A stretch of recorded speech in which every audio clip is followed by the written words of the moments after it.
inti pembahasan tentang permasalahan terpenting yang akan kita bahas, yaitu eh,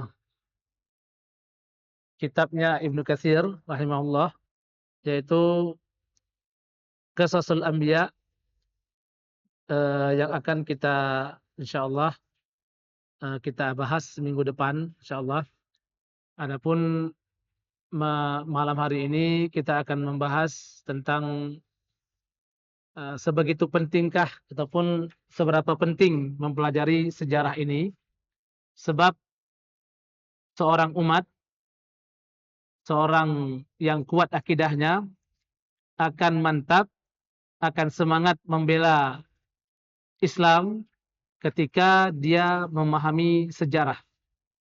Jadi orang yang kerdil, orang yang lemah, orang yang mudah tidak mencintai negara dan agamanya ketika dia tidak memahami apa itu sejarah. Jadi Abu Bakar, para sahabat Nabi sallallahu alaihi wasallam dahulu kala itu mereka itu mempelajari sirahnya Abu Bakar dengan Umar itu seperti mereka mempelajari salat. Jadi sebegitu pentingnya mempelajari sejarah. Kenapa? Karena Abu Bakar radhiyallahu anhu setingkat Umar saja radhiyallahu anhu itu pernah mengatakan laqad at'abta man ba'daka, kata Umar radhiyallahu anhu. Jadi kamu itu wahai ketika sudah wafat Abu Bakar ya, sudah wafat Abu Bakar radhiyallahu anhu, kamu itu membuat orang yang setelah kamu tuh capek. Maksudnya apa? Enggak bisa. Umar saja tidak bisa menyaingi kehebatannya Abu Bakar. Dari segi imannya, dari segi ketakwaannya. Jadi Abu Bakar radhiyallahu anhu itu adalah orang yang sangat perfect. Maka Umar sampai-sampai mengatakan itu seperti kalimat tersebut. Ini menandakan bahwasanya memang wajar kalau pemimpin para wali itu adalah Abu Bakar radhiyallahu anhu. Jadi kalau dikatakan siapa pemimpin para nabi, yaitu Rasulullah SAW. Siapa pemimpin para wali, yaitu Abu Bakar radhiyallahu anhu. Nah, Utsman radhiyallahu anhu juga mengatakan kalimat yang sama seperti yang Umar katakan. Tapi kepada Umar, laqad at'abta laqad at'abta man ba'daka. Jadi kamu buat khalifah setelah kamu tuh capek. Maksudnya apa? Utsman radhiyallahu anhu tidak bisa mencontoh Umar radhiyallahu anhu. Saking hebatnya. Bahkan kalau kita baca dalam bukunya Michael Hart itu, gimana tuh 101 tokoh dunia ya. Jadi satu tokoh dunia, sahabat Nabi, satu-satunya sahabat Nabi yang dimasukkan ke dalam tokoh 101 dunia cuman Umar di nomor 50 kalau nggak salah.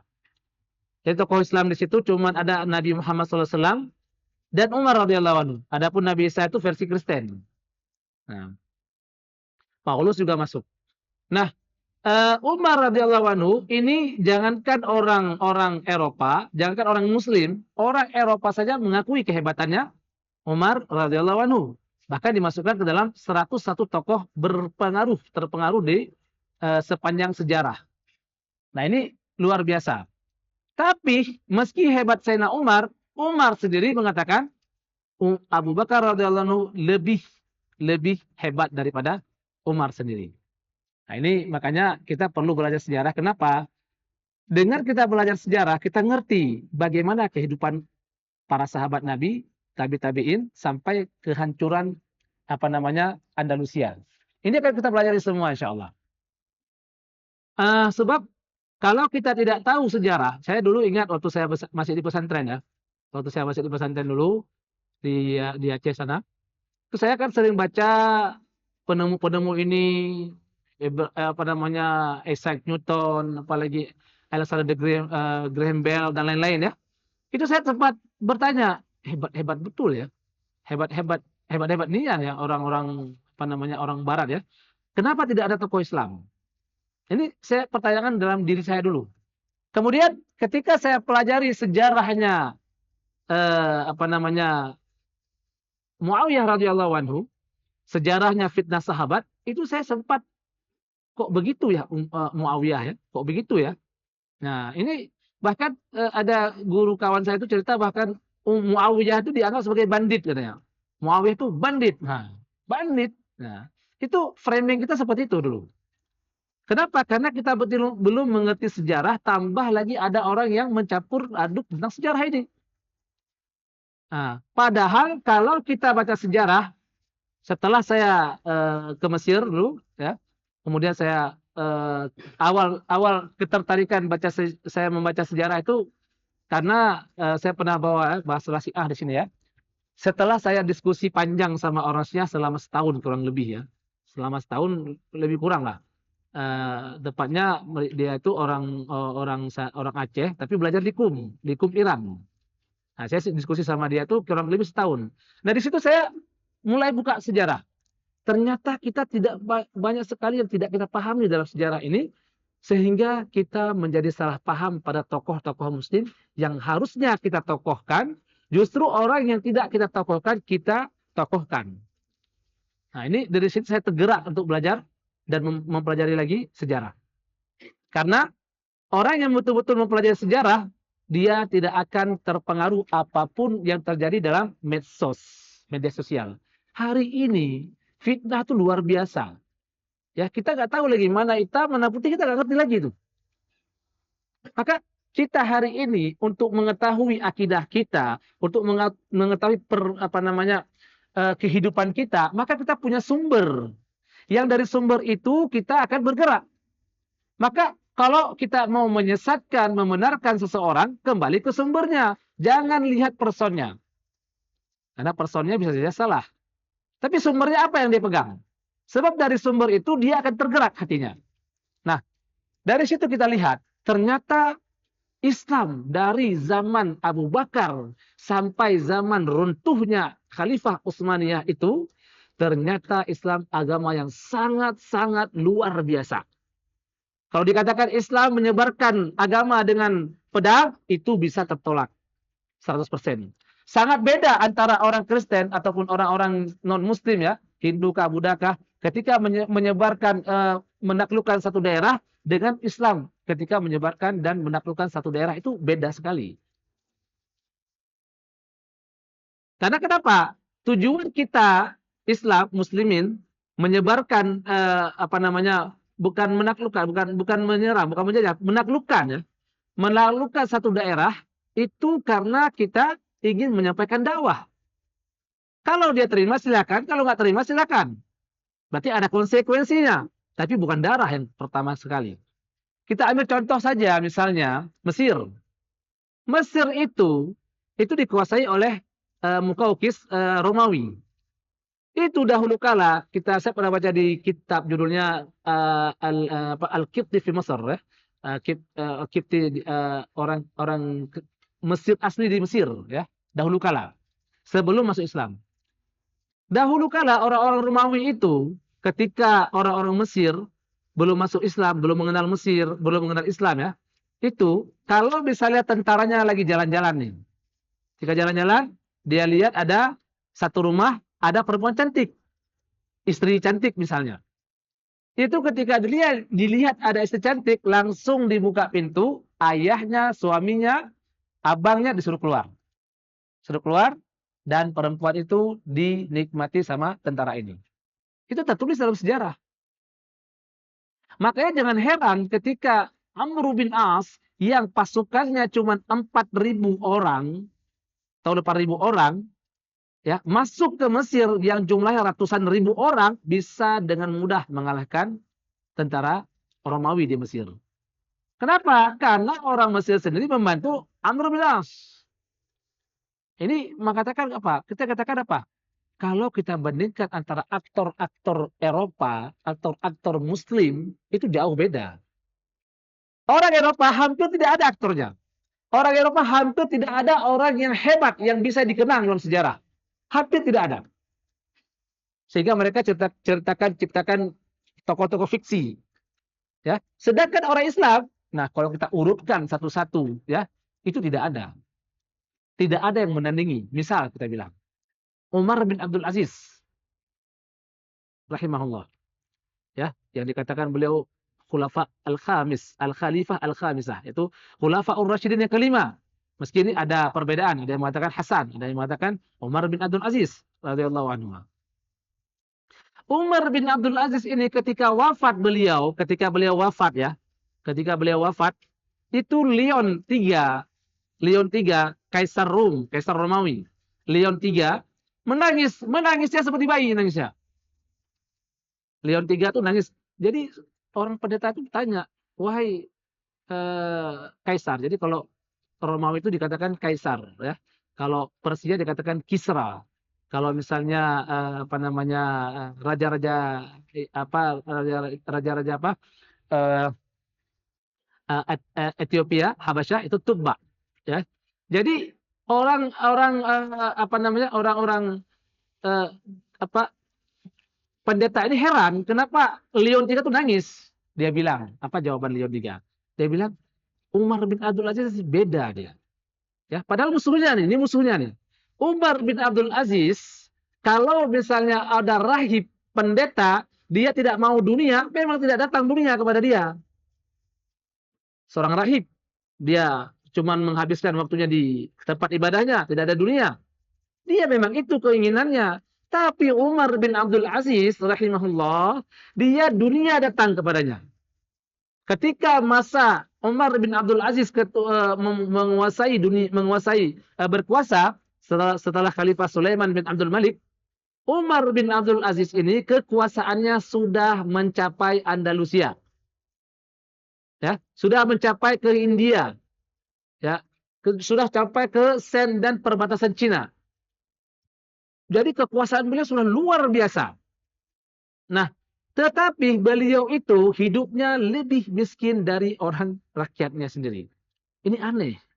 Ya, Umar bin Abdul Aziz ini ketika masih menjadi gubernur Mekah, gubernur Madinah, beliau orangnya sangat tampan, kemudian orangnya rapi ya.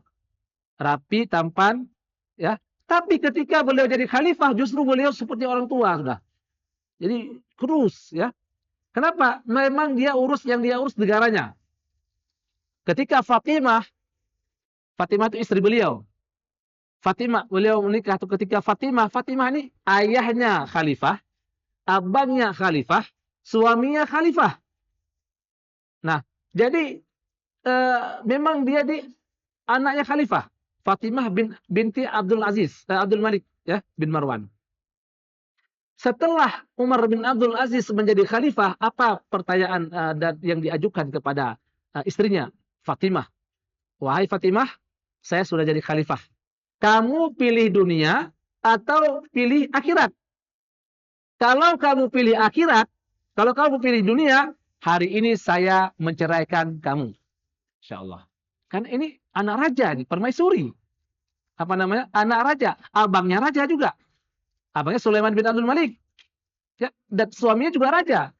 Kalau kamu pilih dunia, wahai Fatimah, sekarang saya ceraikan kamu. Tapi kalau kamu pilih akhirat, maka ikutlah bersama saya. Jadi hidupnya bukan seperti hidup permaisuri. Hidupnya bukan seperti hidupnya ratu, bukan. Hidupnya lebih daripada orang biasa. Itu kehidupan Fatimah. Ini secara ringkas saja. Nanti kita akan masuk secara detail siapa Umar bin Abdul Aziz ini, insyaallah. Nah, yang ingin saya katakan apa? Beginilah kekuasaan Islam ketika itu sangat ditakuti oleh Eropa. Nah, jadi kalau kita lihat lagi sejarah, kita bertanya sejarah. Dulu itu antara Romawi dan Persia itu perangnya itu kurang lebih 1000 kali perangnya, dan dengan jumlah peperangan 700 kali. Dimulai dari Cyrus Agung itu pendirinya Persia, sampai kekalahan Romawi pada masa Alexander the Great, dan sampai pada masa Kaisar Romawi Heraklius. Yang semua itu peperangannya terjadi lebih kurang 700 tahun dengan jumlah peperangan 1000 kali. Nah, itu kalau dilihat dalam sejarah, tidak pernah ada yang menang, tidak pernah ada yang kalah.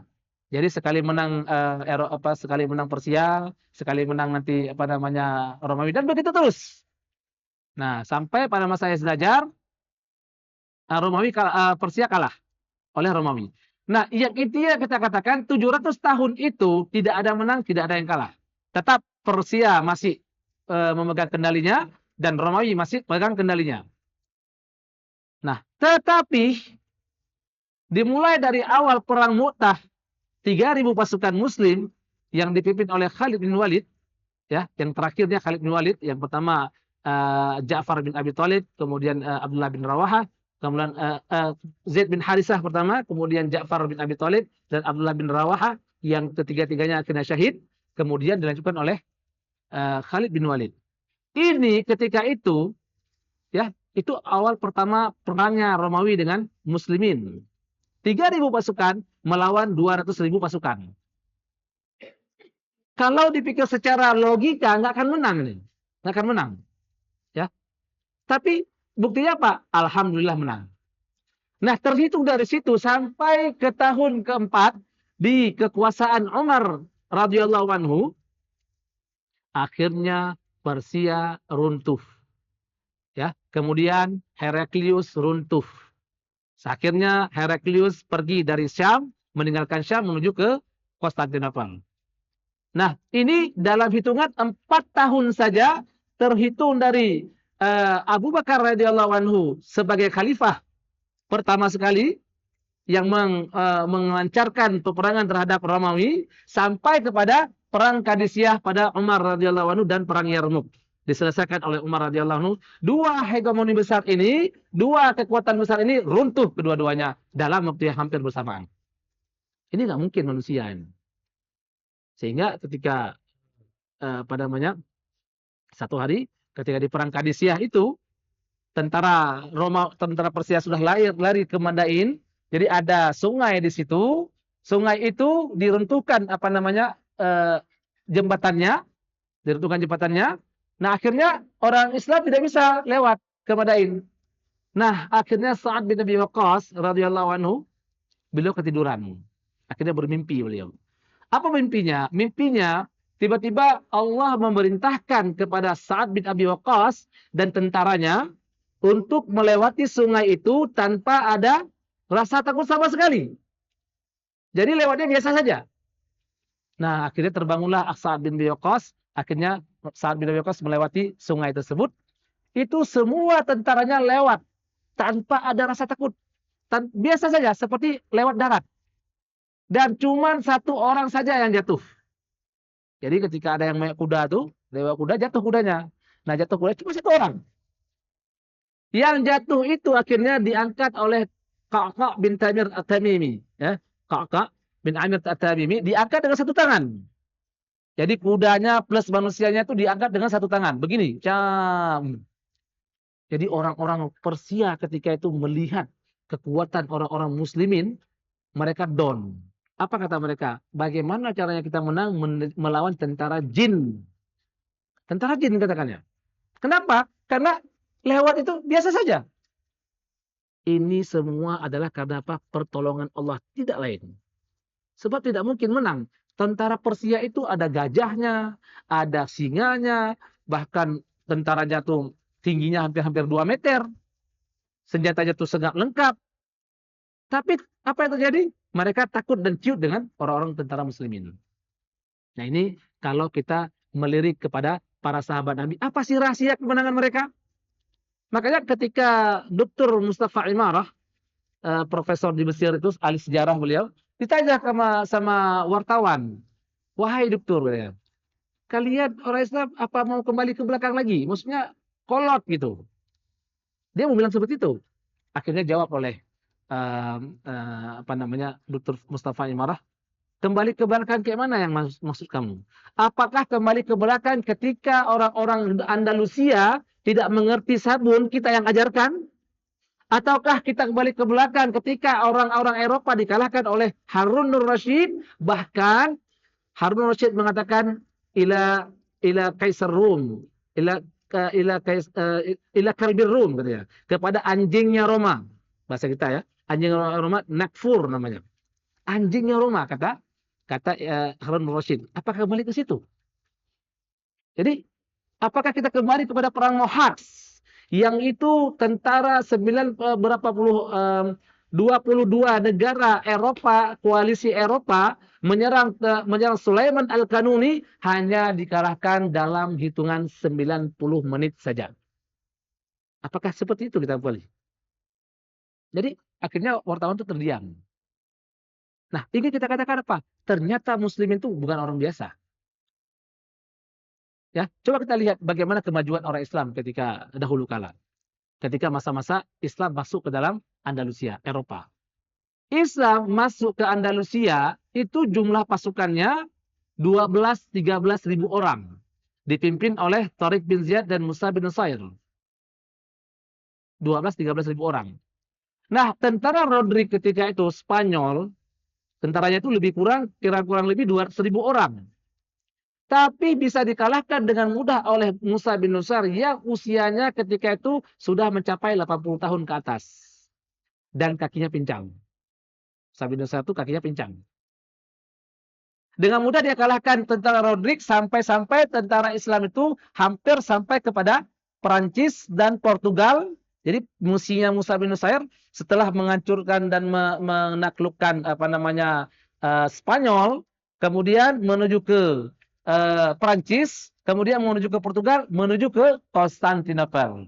Jadi arahnya Konstantinopel. Sebab Allah katakan, Nabi katakan, la tuftahannal Konstantinia fala ni'mal amiru amiruha wala ni'mal jaysh jayshuha. Jadi Konstantinopel akan ditaklukkan oleh raja terbaik dan tentara terbaik, kata Rasulullah SAW. Ini Musa bin Nusair ingin dapatkan hadiah itu. Hadiah dari Rasulullah SAW. Tapi, qadarullah, setelah sampai ke Perancis, datang surat dari Al-Walid bin Abdul Malik untuk menarik pasukan kembali karena sudah terlalu jauh. Nah, yang ingin saya katakan 12 ribu orang bisa menaklukkan satu negara yang namanya Spanyol hari ini. Tapi alangkah sayangnya ketika Spanyol dihancurkan di kerajaan terakhirnya Granada itu orang muslimin ketika itu jumlah orang muslimin di Granada itu lebih kurang 1 juta orang. 1 juta orang. Tidak bisa melawan Isabel dan Ferdinand yang menaklukkan Granada dengan mudah sekali. Free. Dikasihkan free, ini kunci. Nah, ini menggambarkan apa? Imannya itu. Nah, kalau kita roda ke belakang lagi ketika Islam masuk ke Andalusia, orang-orang Eropa ketika itu belum kenal yang namanya sabun. Jadi mereka itu nggak mandi pakai sabun. Bahkan dalam baca sejarah itu, mereka itu kalau kalau buang air besar, itu kadang-kadang kotornya itu dicampak ke bawah, dari atas rumah itu dicampak ke bawah. Air kencing dicampak ke bawah. Nah itu seperti itu orang Eropa ketika itu. Orang itu tidak kenal namanya mandi. Makanya Isabel itu, Ratu Isabel yang menaklukkan Granada itu, dalam sejarah dikatakan dia itu cuma mandi 2 kali. Seumur hidup dia. Yaitu pertama sekali ketika dia lahir, dan yang kali kedua ketika dia menikah. Cuma 2 kali. Ini aneh. Dan ketika itu dalam sejarah juga disebutkan, orang-orang Eropa itu ngetren dengan orang Islam. Jadi itu kalau hari ini ada westernisasi, dulu ada namanya esternisasi, artinya ketimur-timuran. Nah orang barat itu sudah ikut gaya rambutnya muslimin, pakaiannya muslimin. Kemudian cara ngomongnya bahasa Arab. Jadi bahasa Arab ketika itu bahasa ngetren. Kalau ada orang Eropa bisa berbahasa Arab, berarti dia orangnya orang yang bersakafah, orang yang berperadaban. Makanya kalau mereka sudah belajar di Cordova, di Spanyol, di Cordova, itu berarti sudah keren dia. Jadi ada kalau tulis surat ya, misalnya dia tulis surat ke ceweknya, ya, dia orang pacaran lah, orang Eropa yang pacaran. Kalau mereka tulis surat, itu dia tulis surat pakai bahasa Arab, berarti ini berkelas orangnya ini. Oh ini berkelas nih. Dan orang Eropa ketika itu ada satu surat dari Prancis itu, anaknya sakit di Andalusia. Dia belajar di Andalusia. Orang Kristen. Ya. Dikirim surat sama ayahnya karena khawatir. Dijawab sama anaknya.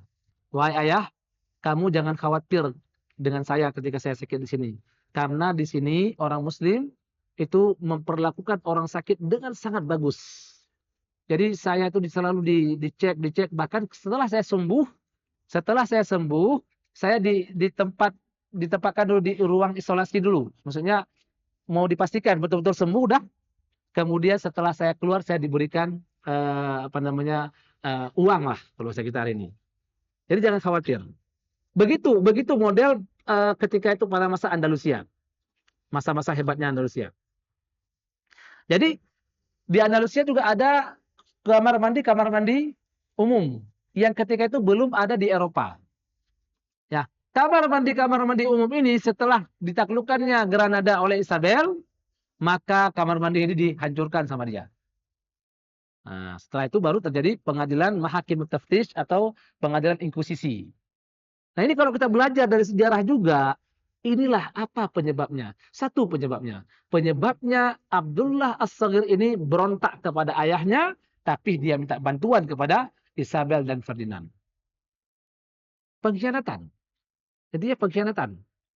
Dia demi ingin jadi khalifahnya, ya, dia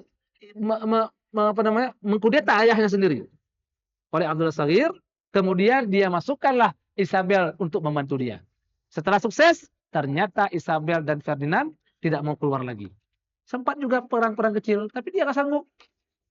Akhirnya dia serahkan kunci kepada Isabel dengan free.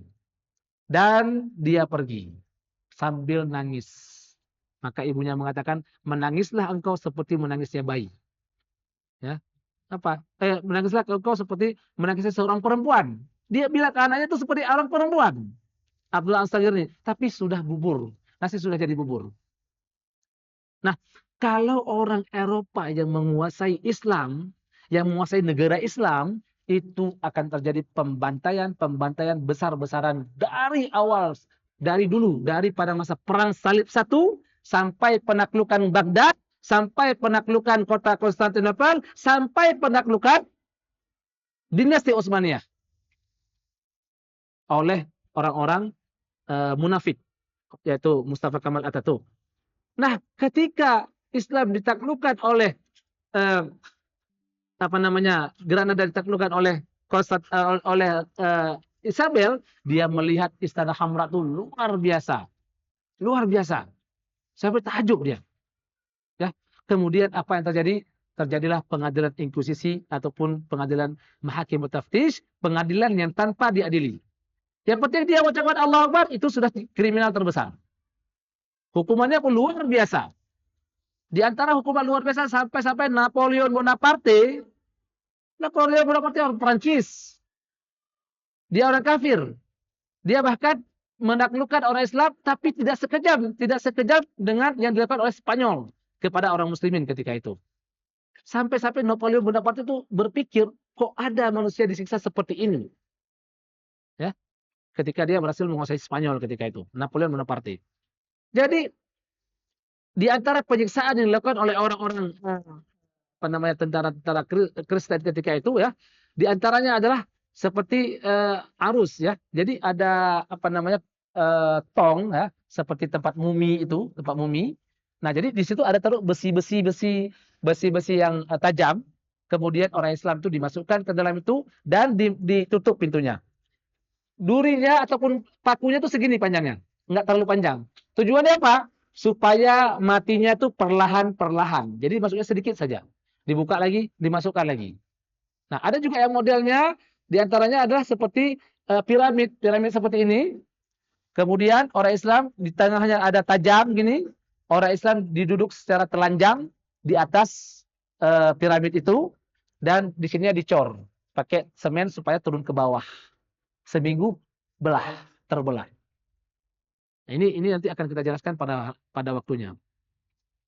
Nah, ini di antara kelemahan orang-orang Muslim. Nah, kalau kita rollback lagi ke belakang, bagaimana seorang Genghis Khan bisa menguasai Islam dengan sangat-sangat mudah? Dengan sangat mudah. Bagaimana seorang Hulagu Khan menghancurkan Islam dengan sangat-sangat mudah? Coba kita lihat Genghis Khan. Ketika dia berhasil menguasai Bukhara, Samarkand, Marwa, di antaranya Bukhara pertama sekali, itu tentara-tentara yang ada di Bukhara itu lari. Yang tinggal hanya para orang-orang yang ada iman yang kuat. Nah, akhirnya apa yang terjadi? Yang terjadi adalah orang-orang ini ada 70.000 orang masyarakat biasa yang tidak punya ilmu militer.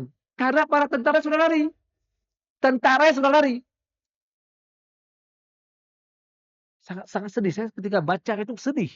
Ya, tentara pada lari. Yang tinggal apa? Orang-orang masyarakat biasa. Akhirnya masyarakat biasa ini karena semangat jihad, mereka ambil apa saja yang bisa diambil untuk kemudian buka istana dan ingin perang langsung dengan Genghis Khan yang tentaranya luar biasa kuat. Ya.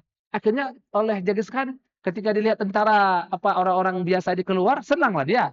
Pura-pura lari sampai mereka jauh dari tentara dari mereka, ya. Nah, setelah itu dibantai 70.000 orang, tidak ada yang hidup satupun. Tidak ada hidup satupun. Semua dibantai. Nah, yang paling miris lagi di Samarkand, itu paling miris sekali. Ketika sampai di Samarkand, karena Genghis Khan sulit menghancurkan bentengnya Samarkand, akhirnya dicampak surat oleh Genghis Khan. Ditulis surat itu apa? Yaitu siapa yang mendukung kami, maka kami akan memberikan dia keamanan. Orang-orang cendekiawan muslimin, orang-orang ulama tidak percaya kata-kata itu. Coba kalian lihat, dia tidak pernah menepati janjinya. Genghis Khan tidak pernah menepati janjinya. Kenapa kamu percaya? Tapi sedangkan orang-orang yang tidak baik, orang-orang kaya, orang-orang bisnismen, enggak, kita ikuti aja, kita akan diberi keamanan. Sampai cocok antara muslimin, orang-orang para ulama dengan para bisnismen, orang-orang kaya, birokrat. Ini Genghis Khan dia perhatikan itu. Ini orang ahli strategi perang, ngerti dia betul. Akhirnya dia lempar lagi surat kepada orang-orang yang mendukung kami, kalau kalian membunuh orang-orang yang tidak mendukung kami, maka kami berikan kekuasaan. Akhirnya apa yang terjadi? Yang terjadi adalah orang-orang birokrat, jadi orang-orang pemerintahan, orang-orang kaya lah dia, yang takut, orang takut, itu menyerang para ulama. Perang. Sama-sama muslim, di depan ada musuh. Di depan ada musuh yang sangat besar, tapi orang Islam dengan orang Islam saling perang. Akhirnya para ulama yang kalah. Setelah ulama kalah, dibukalah pintu pintu Baghdad itu Samarkand dibuka. Pas dibuka, apa yang terjadi? Yang terjadi adalah Genghis Khan membunuh semua orang yang mendukung dia tadi. Kenapa?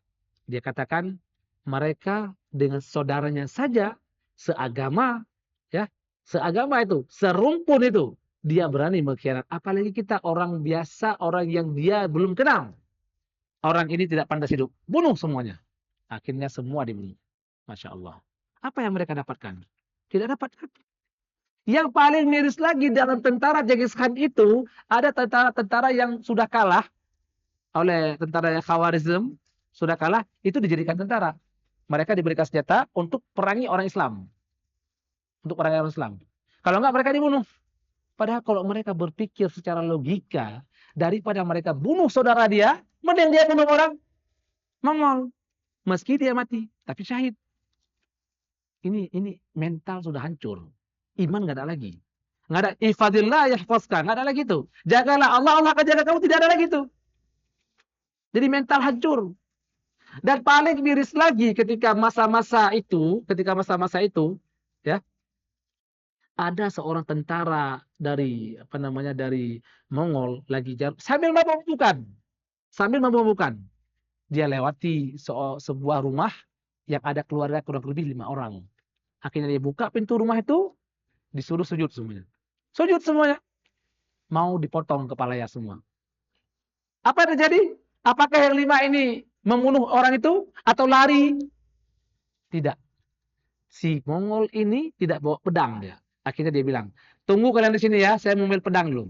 Tunggu sini ya, saya ambil pedang dulu. Pulang dia ambil pedang, akhirnya dia balik lagi ke rumah itu, dia potong kepala orang itu semua 5 orang. Segitunya orang Islam. Segitunya mentalnya hancur. Segitunya tidak ada namanya jihad. Maka Khawarizmi yang itu luasnya, yang di situ ulama luar biasa, ya, Di situ para alim ulama hadis sangat banyak. Bahkan ketika itu ilmu pengetahuan maju pesat, hancur oleh Genghis Khan. Nah, cucunya yaitu Hulagu Khan sama juga. Ini karena kita belajar sejarah, kayak gini. Nah, jadi laqad kana fi qasasihim ibrah. Jadi dalam sejarah itu ada ibrah, ada pelajaran. Kita bisa lihat lagi sejarah, apa sih yang menyebabkan Islam ini lemah, apa sih yang menyebabkan Islam ini runtuh. Coba bayangkan, ketika Islam hancur di Turki Utsmani, yang dilakukan oleh pegawai-pegawainya Mustafa Kemal Atatürk, diantaranya ada berkas dokumen-dokumen negara dari Ertuğrul pertama, pengasas Khilafah Utsmaniyah, anaknya Khalifah Utsman bin Ertuğrul itu, terus dokumen itu sampai Abdul Hamid II itu jumlahnya puluhan ton, bahkan ribuan ton, ya. Itu dijual dengan harga yang sangat murah ke Bulgaria oleh Mustafa Kemal Atatürk.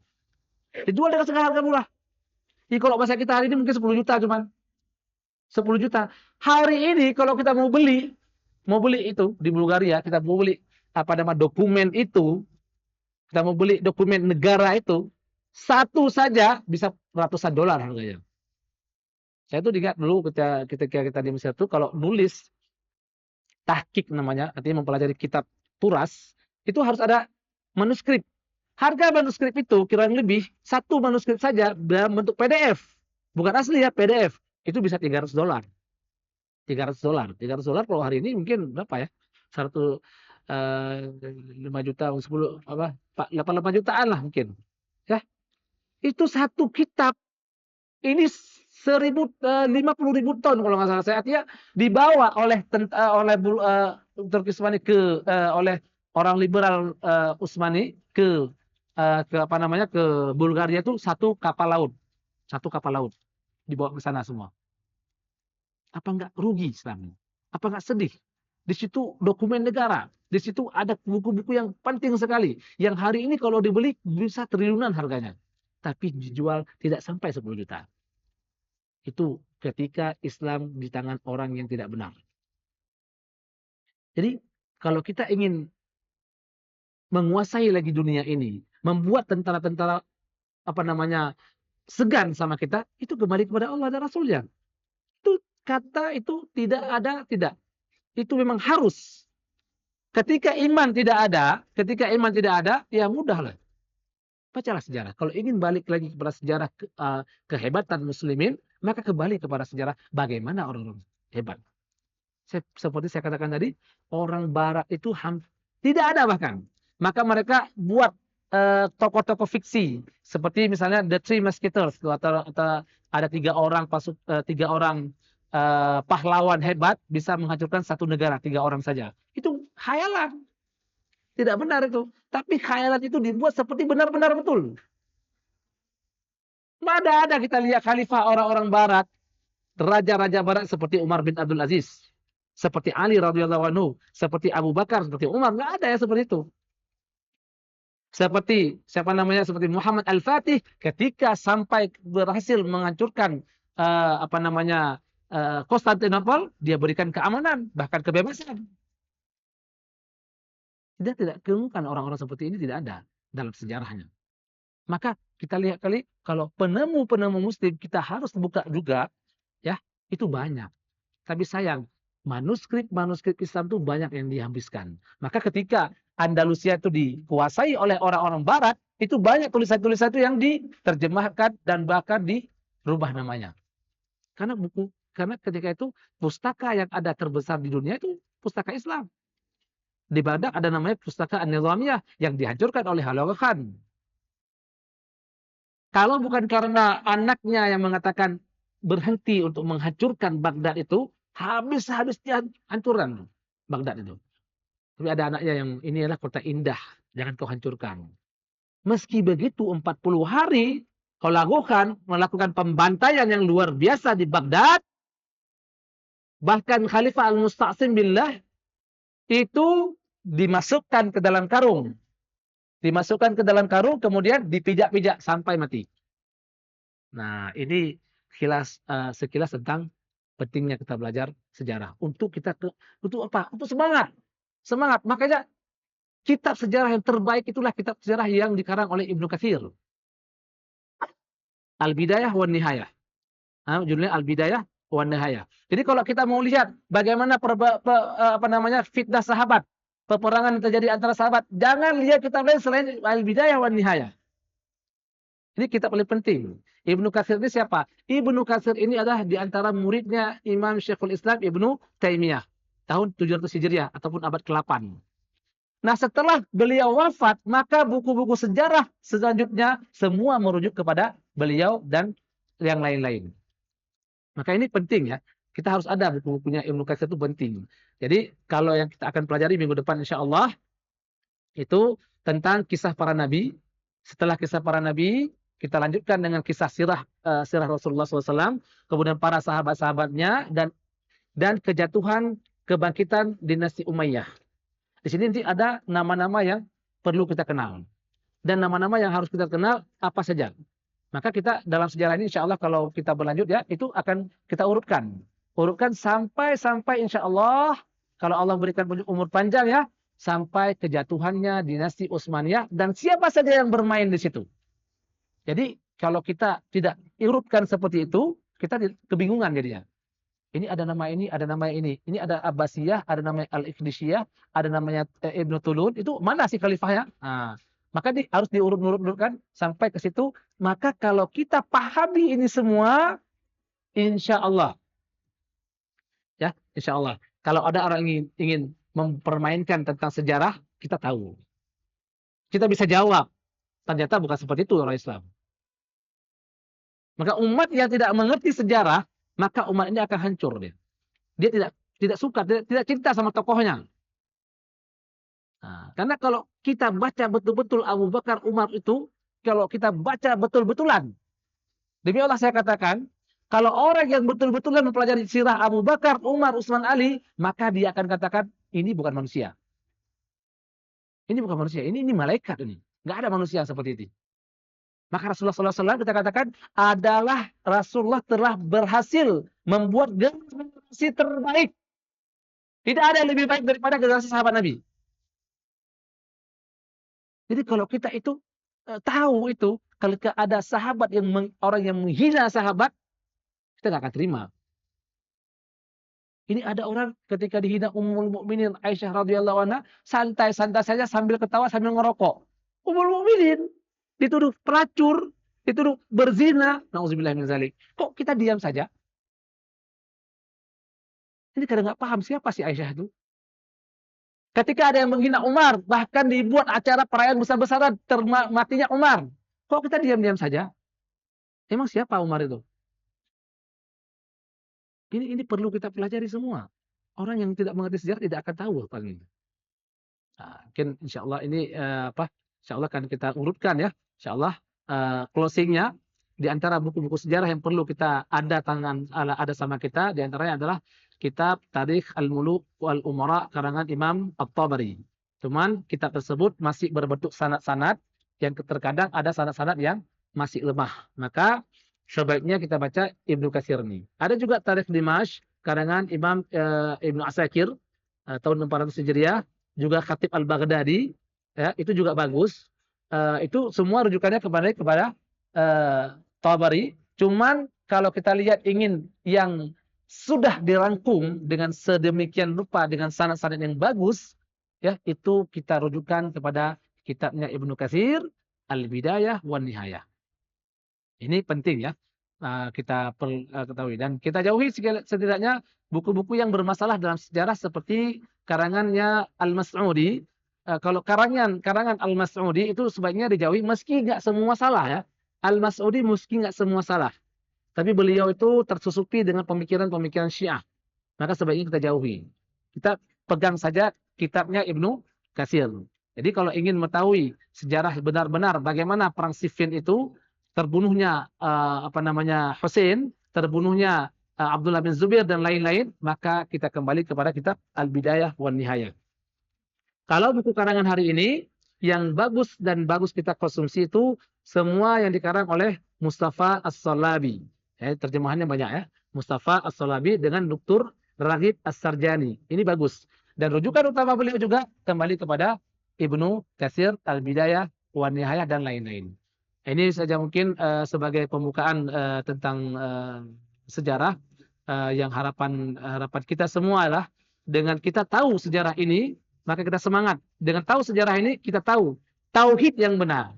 Apa yang disampaikan para nabi-nabi dan tahu kita apa itu namanya Israiliyat, mana Israiliyat yang bisa diambil, mana Israiliyat yang harus dibuang sama sekali, ya. Karena itu pelajari sejarah supaya kita tenang dan cinta sama tokoh-tokoh muslim. Dan saya katakan tidak ada tokoh yang lebih hebat dari tokoh-tokoh muslim, demi Allah tidak ada. Tokoh-tokoh muslim itu adalah orang-orang yang merubah dataran dunia. Cuman kita saja yang tidak mengerti, kita saja yang tidak membaca, sehingga kita tertipu dan jauh daripada tokoh-tokoh tersebut.